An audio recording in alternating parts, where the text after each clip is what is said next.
ರಾಜ್ಯ ಬಿಜೆಪಿಯಲ್ಲಿ ನಡೀತಾ ಇದ್ದಂತಹ ಬಣಬಡಿದಾಟ ಈಗ ವರಿಷ್ಠರ ಅಂಗಳವನ್ನು ತಲುಪಿದೆ. ವಿಜಯೇಂದ್ರ ವಿರುದ್ಧ ಚಾರ್ಜ್ ಶೀಟ್ ಸಲ್ಲಿಸಲಿಕ್ಕೆ ರೆಬಲ್ಸ್ ಮುಂದಾಗಿದ್ದಾರೆ.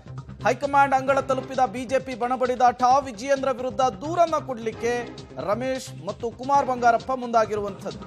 ನಿನ್ನೆ ರಾತ್ರಿ ಜೆಪಿ ನಡ್ಡಾ ಅವರನ್ನ ಭೇಟಿಯಾಗಿದ್ದಾಗಿ ರಮೇಶ್ ಜಾರಕಿಹೊಳಿ ಹೇಳಿಕೆ ಕೊಟ್ಟಿದ್ದಾರೆ. ಇವತ್ತು BL ಸಂತೋಷ್ ಅವರನ್ನ ಭೇಟಿಯಾಗಿದ್ದಾರೆ ಕುಮಾರ್ ಬಂಗಾರಪ್ಪ ಅವರು. ಇವತ್ತು ಸಂಜೆ ದೆಹಲಿಗೆ ಯತ್ನಾಳ್ ಮತ್ತು ಅರವಿಂದ್ ಲಿಂಬಾವಳಿ ತೆರಳುತ್ತಾ ಇದ್ದಾರೆ. ಹೈಕಮಾಂಡ್ ಅಂಗಳದಲ್ಲಿ ಬಿಜೆಪಿ ಬಣಬಡಿದಾಟದ ವಿಚಾರ ಇದೆ. ಈಗ ವರಿಷ್ಠರು ಯಾವ ರೀತಿಯ ನಿರ್ಧಾರ, ಯಾವ ರೀತಿಯ ತೀರ್ಮಾನವನ್ನು ತೆಗೆದುಕೊಳ್ತಾರೆ ಅನ್ನೋದನ್ನು ಕಾದು ನೋಡಬೇಕಿದೆ. ಬೇರೆ ಬೇರೆ ರಾಜ್ಯಗಳಲ್ಲಿ ಕಟ್ಟುನಿಟ್ಟಿನ ನಿರ್ಧಾರವನ್ನು ತೆಗೆದುಕೊಳ್ಳುವಂತಹ ಬಿಜೆಪಿಯ ವರಿಷ್ಠರು ರಾಜ್ಯದ ವಿಚಾರದಲ್ಲಿ ಯಾಕೆ ಇಷ್ಟೊಂದು ಡಿಲೇ ಮಾಡ್ತಿದ್ದಾರೆ ಅನ್ನುವಂತಹ ಪ್ರಶ್ನೆ ಕೂಡ ಕಾಡ್ತಾ ಇದೆ.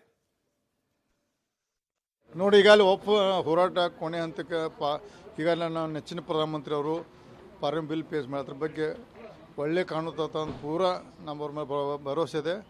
ನಮ್ಮ ಕರ್ನಾಟಕದಲ್ಲಿ ಹೋರಾಡೋಂಥ ಭಾಳಷ್ಟು ದಿಲ್ಲಿ ಮಟ್ಟದಲ್ಲಿ ಭಾಳಷ್ಟು ನಮಗೆ ಶಬಾಷ್ಗಿರಿ ಸಿಕ್ಕಿದೆ.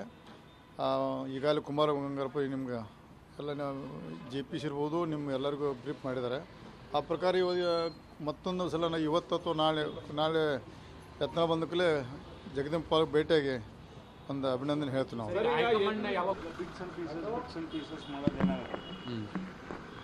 ಒಂದು ಮೂಮೆಂಟಮಿಗೆ ಈಗ ಯತ್ನಾಳ್ ಅವರೆಲ್ಲ ಎಷ್ಟೊತ್ತಿಗೆ ಬರೋದು ಇಲ್ಲಿ ಮಧ್ಯಾಹ್ನ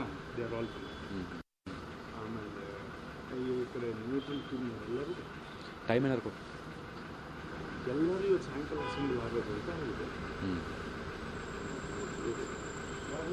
ಆಮೇಲೆ ಟೈಮ್ ಕೇಳೋದು, ಯಾಕಂದರೆ ಅವರೆಲ್ಲರೂ ಕೆಲವು ಬೇರೆ ಬೇರೆ ಫಂಕ್ಷನ್ಸ್ ಎಲ್ಲ ಕೊಟ್ಟಿರ್ತಾರೆ. ಬಟ್ ನಾಳೆ